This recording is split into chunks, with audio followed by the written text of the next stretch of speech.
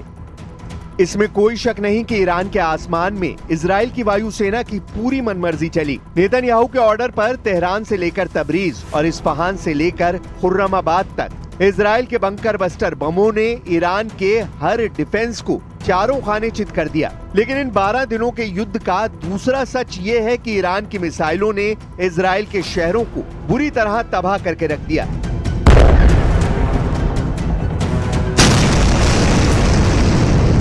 तेल अवीव से लेकर हाइफा और बेन गुरियन एयरपोर्ट से लेकर नेवातिम एयरबेस तक ईरान के मिसाइलों ने इजराइल के एरो और आयरन डोम जैसे डिफेंस सिस्टम को पूरी तरह कबाड़ वाली मशीन साबित किया है। गजा के इन धमाकों को देखिए और समझिए कि 2000 पाउंड वाले बारूद का धमाका कैसा होता है। ऐसे ही बमों ने गजा को आज मलबे से भरे मैदान में तब्दील कर दिया है, जहां बहुत कम इमारतें बची हैं और लाखों लोग टेंट में रहने के लिए मजबूर हैं।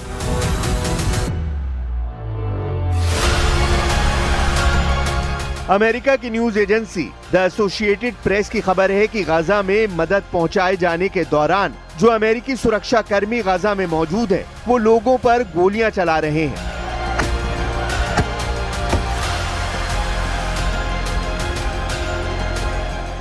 गजा में लगातार बमबारी की वजह से 57,000 लोगों की मौत हो चुकी है, हजारों लापता हैं और इस वक्त गजा में जो रसद मदद के तौर पर पहुंचाई जा रही है वो डिस्ट्रीब्यूशन सेंटर टारगेट बन चुके हैं। Testimonies and videos obtained by the Associated Press show American contractors guarding aid distribution sites inside Gaza are using live ammunition and stun grenades as hungry Palestinians scramble for food. 2 U.S. contractors who spoke to us on the condition of anonymity because they were revealing their employer's internal operations said they were coming out because they were disturbed by what they saw as dangerous and irresponsible practices. Both have extensive military experience. Iran के साथ फिर से front खोलने के लिए Israel तैयार है, लेकिन गाजा में भी उसकी फौज ने नए ऑपरेशन शुरू कर दिए हैं। जून में अपने कई सैनिकों को गाजा ऑपरेशन में गंवा चुके नेतन्याहू ने कहा है कि जुलाई में उनको गाजा में बड़ा रिजल्ट चाहिए, यानी हमास की पूरी तरह तबाही। ये वीडियो इजराइल की किफर ब्रिगेड का है, जो इजराइल की सबसे बड़ी सैन्य टुकड़ी है। इजराइल के 23 बंधक अब भी हमास के कब्जे में हैं और नेतन्याहू की फौज अब तक उनको नहीं छुड़ा पाई है। It's scary. It's scary to think that this will not be over soon. And I miss him. I so much miss him, and I wanna see him again. वैसे नेतन्याहू का सबसे बड़ा फोकस ईरान पर है। मुमकिन है कि America की तरफ से आने वाले 2000 पाउंड वाले नए बमों से अब गाजा पर हमले ना किए जाएं। लेकिन इजराइल का मानना है कि उसके दुश्मन युद्ध खत्म होने के बाद अब भी एक्टिव है और ईरान इस फहरिस्त में सबसे ऊपर है। इसलिए ये बात साफ है कि इजराइल को अमेरिका से हथियारों वाली मदद पर ब्रेक नहीं लगने जा रही। डोनाल्ड ट्रंप ने इजराइल की वॉर मशीन को लगातार ईंधन सप्लाई करने का फैसला लिया है।